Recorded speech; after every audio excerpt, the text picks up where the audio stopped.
just give you an example. First of all, every nonpartisan analysis said if Florida takes this Medicaid money to insure people who otherwise can't afford it, couldn't even afford private insurance on the exchange, you will actually gain 70,000 jobs out of it. If after 2 years you have to start paying the 10% match, because it's free money for a couple of years. All the independent analysis show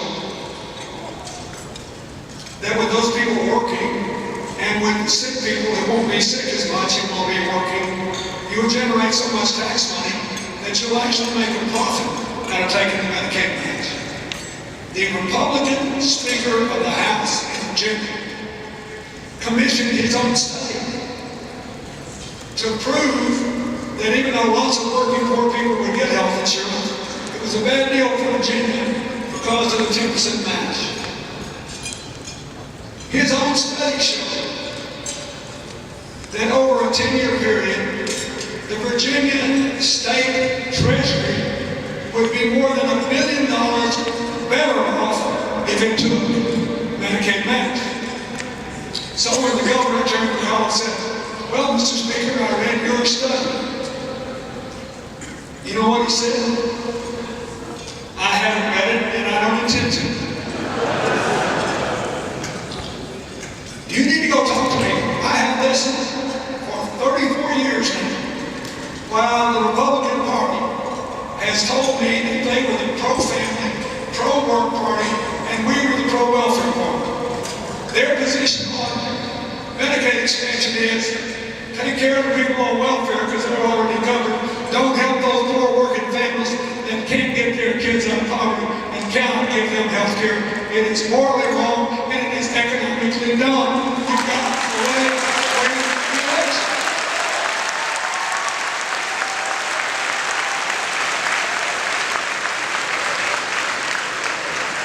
Otherwise, I'm perhaps strong feelings about something.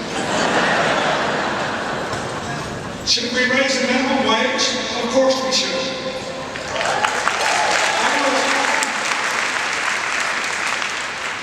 I was on the panel in Denver earlier this week in my Clinton Global Initiative for the American Economy. And I always ask Republicans as well as Democrats, and we always try to work together. But I give them a chance to have their say. So the Republican member of our panel said, you know, raising this minimum wage was a terrible idea. She talked about how she and I had a slew of jobs at the time we were teenagers, and how terrible discouragement it was for people to work. Well, I raised the minimum wage as a governor, I raised it as president, I try to raise it as a private employer. Here's what I know. Yeah, you can raise it so much that small business couldn't afford it, and they wouldn't hire young people. But if you keep it half the minimum median wage or less, which nationally is about $10.10, that's what we're trying to do. I have never seen it do anything but help the economy. Why? Because you're talking about working people that got to spend everything they make to take care of their children and pay their basic expenses, and it turns over the economy and it helps. It would be good for the economy. The Democrats ought to take our position on health care, fix it, don't repeat it, and take that Medicaid expansion.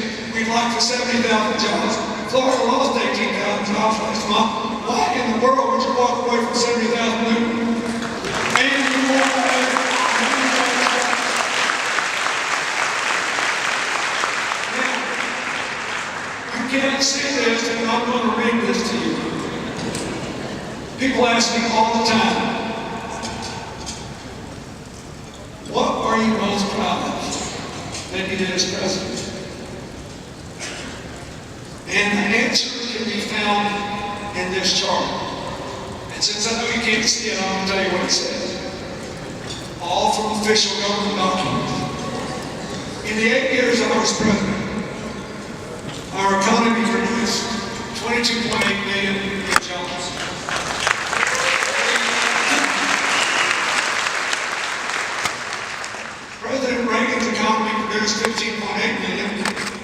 Mostly because it was the first time we'd ever been told we could go to the dentist and eat all the sugar we want and never have to go to the dentist.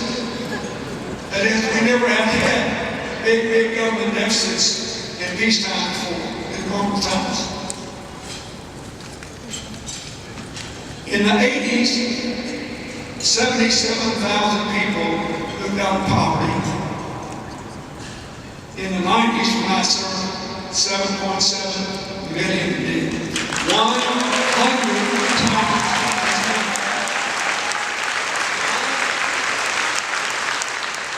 Because we're trying to give people the tools to succeed at home and at work.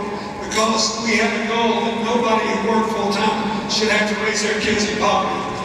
Because we believed that if you move people from welfare to work, you had to give them child care and transportation and support and give them the power they had inside a chance to express itself. So what happened? This is the chart that tells the table. President Reagan's economy outperformed the economy guy presided over in one way. The top 20% of earners increased their earnings to 22.7%. And alas, when I was president, it was only 20.4%. The next 20%, 12% to 16% for me, 25% better. The middle 20%, 9.7% to 16.7%, 40% better. The next 20%, 7.8% to 17.6%, more than twice as much. And for the lowest 20%, 0.7%. That's all the lowest 20% of working families got in the 80s versus 23.6%.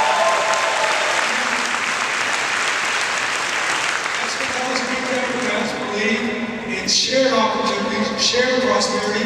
We think the economy works better when you're building the middle class, lifting them up, and giving poor people the chance to work their way into it. That's what this governor's race is about. That's what these Congress races are about. That's what all the state legislative races are about. And we think that means including everybody, without regard to their race, their religion, whether they're straight or gay. Which is why you need an attorney general who thinks it's more important to protect all.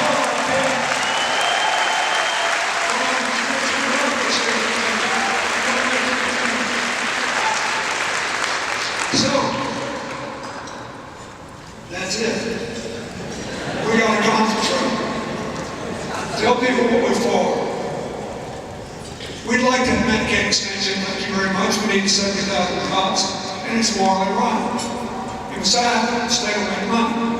And Florida will be healthier. We'd like to raise the minimum wage. We'll be prudent. We won't burden small businesses unfairly. But it'll be good for the economy if we share prosperity. We'd like it if Washington had enough votes to bring $1 trillion that corporations have kept overseas home and invested in a modern infrastructure plan.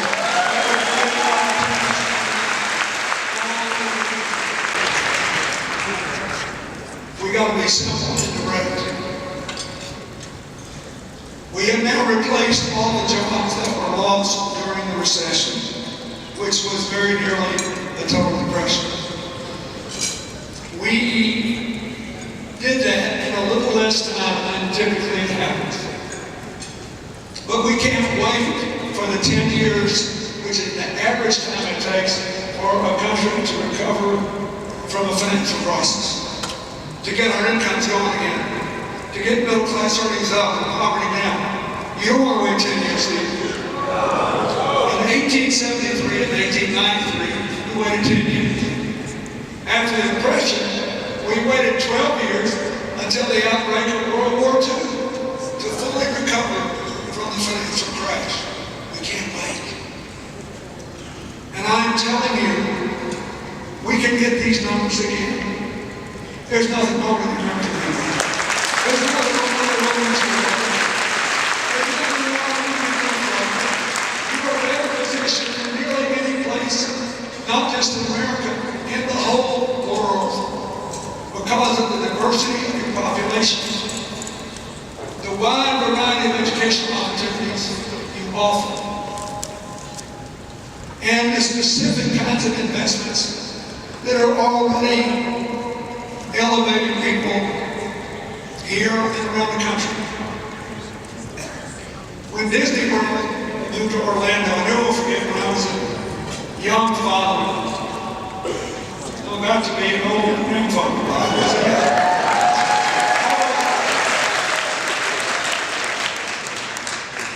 As hard as it is for the young people, and it's hard to imagine what it can be actually as young ones. And I'll never forget the time Henry and I took our daughter to Orlando, stayed in one of those little hotels, got to ride in a parade with Mickey Mouse, and go all through Disney World. Disney World and the Universal theme park are increasingly digitalized, and they need really good computer simulation. And because they're there, the video game division of Global Entertainment Park moved to Orlando. And they had all these people doing great work in computer simulation. All of a sudden, NASA and the Defense Department were spending $5 million a year there. Why? Because it's cheaper and safer to teach somebody to drive a tank, fly a jet, or put a spaceship out of space on a simulator than a real deal. So what have you got now in Orlando? 100 computer simulation companies. 50,000 undergraduates at the University of Central Florida. A feeder line to all these opportunities. That's what we got to do everywhere. It's crazy that South Korea has computer broadband download speeds 3 times as fast as I do. Crazy. We can do it. But we can't do it with an economic policy that says we need more benefits for those of us that are already doing quite well, thank you very much, and less money invested in the education and training of our young people.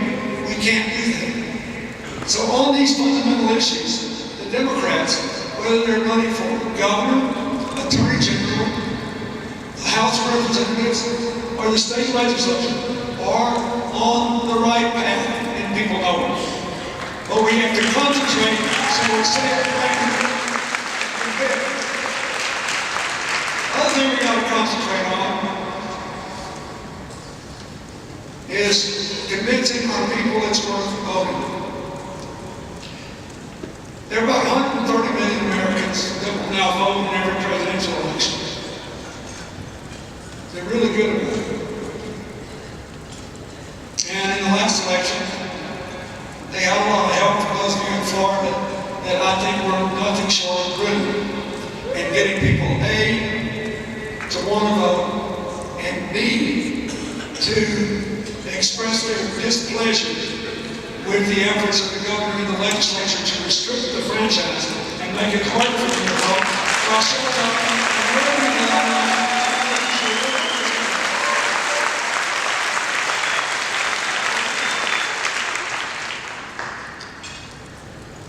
There are about 50 million of those people who are just as faithful in not voting in the non-presidential years.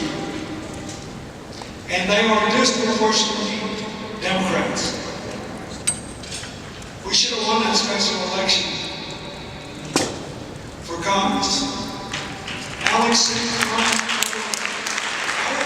won the independent voters by almost twice the margin that President Obama did. But the registered Democrats did not turn out.